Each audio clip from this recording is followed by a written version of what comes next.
Hello everyone, welcome to the Newsbrowse News broadcast. UPI reports that Judge Shin Jong-ho, who was presiding over the appeals trial of former South Korean First Lady Kim Keon-hee on corruption charges, was found dead outside the Seoul High Court compound early Wednesday. Police discovered his body around 1 a.m. after receiving a report an hour earlier. A handwritten suicide note was found in his pocket, which reportedly contained an apology but did not mention the ongoing trial.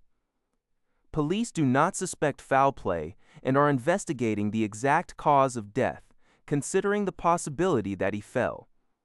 Judge Shin had overseen the appellate trial where Kim's sentence for involvement in a stock price manipulation scheme and accepting luxury gifts was raised from 20 months to 4 years in prison last month.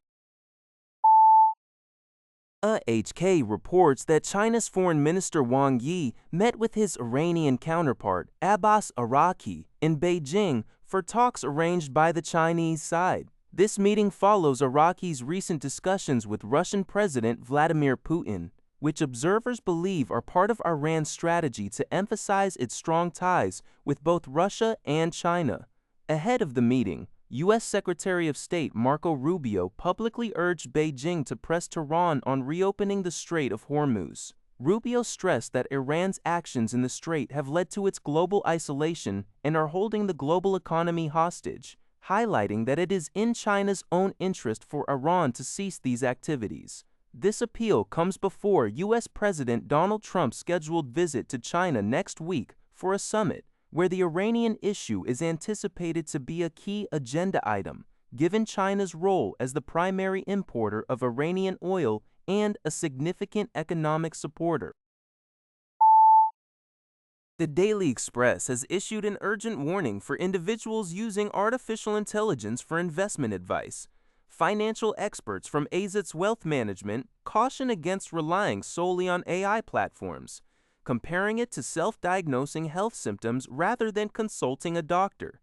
With rising taxes and a flatlining economy, many investors seek efficient ways to manage their money, but AI's advice can be inadequate. Alex Bolton of AZITS highlights that while AI is useful for gathering information, it may not reflect recent tax changes, can confuse accounting standards, and carries a risk of bias. Important personal financial planning details are also not publicly accessible online, making AI an insufficient replacement for professional guidance. Louis Aldridge, a partner at AZETS, advises caution and emphasizes the importance of seeking advice from reputable financial professionals for money matters. NPR reports that Russian drone and missile strikes on Tuesday killed at least 22 people and wounded over 80 across Ukraine, hitting cities like Kramatorsk, Zaporizhzhia, and Chernihiv.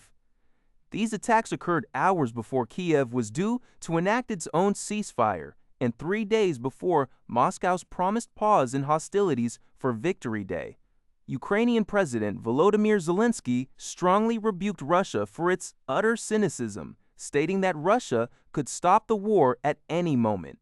Meanwhile, Zelenskyy was in Bahrain discussing a drone defense partnership amid the Iran war and sharing Ukraine's air defense expertise. Russian forces also targeted Ukraine's power grid, hitting natural gas production facilities, while Ukraine continued its long-range drone attacks on Russian oil facilities and military-industrial sites, including a navigation components plant in Cheboksary. Daily Express reports a tragic school shooting incident in Rio Branco, Brazil, where a 13-year-old boy killed 2 female staff members and injured several others. The attack took place at the Instituto São José school. Harrowing video footage captured students desperately attempting to scale a 20-foot wall to flee from a flurry of bullets. Local hotel receptionist Eduardo Rodriguez Cavalcante witnessed students jumping over a wall separating the school from his hotel. Authorities confirmed the arrest of a teenager in connection with this appalling attack. This remains a breaking story, with more details anticipated to follow as investigations proceed. That's all for this video. Thank you for watching. See you in the next video.